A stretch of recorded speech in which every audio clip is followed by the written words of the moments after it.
Obviously, as Prime Minister, it's my responsibility to keep an eye continually on the economy. I speak regularly to the Governor of the Bank of Canada and other, obviously, senior officials of the government and outside government on the state of our economy. That's our responsibility, and I think anyone who doesn't get that the economy is the primary responsibility of the Prime Minister shouldn't be running to be Prime Minister in the first place.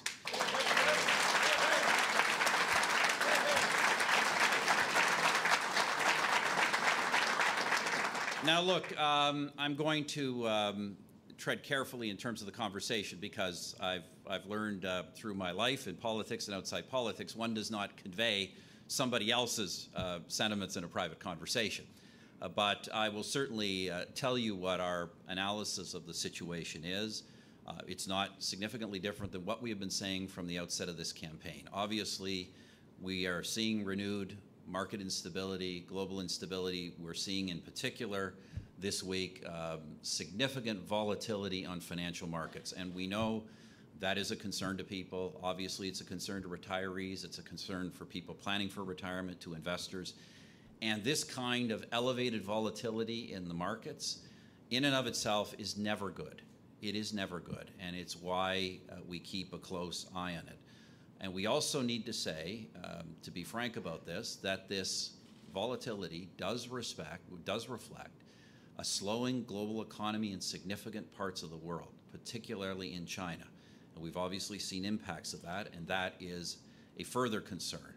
On the other hand, we are not seeing, we should be clear about this, we are not seeing instability in the global banking and financial system that we saw several years ago. So, look, these are challenging times, but I think they speak once again to why this government strategy is the correct one. First of all, you do not, as any planner, financial planner would tell you, whether it's from the Prime Minister on down, you do not run around and change your plans based on daily market news. You have a long-term plan and you stick to it.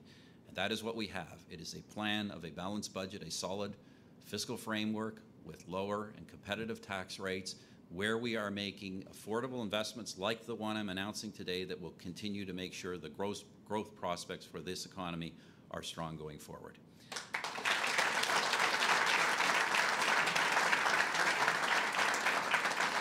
And I would add that this would be the worst time to suddenly fly off on a completely different plan, one based on extraordinarily high levels of spending to be financed by increased taxes and permanent deficits. And that is what the other guys are planning. That would be demonstrably bad for Canadians' long-term prospects.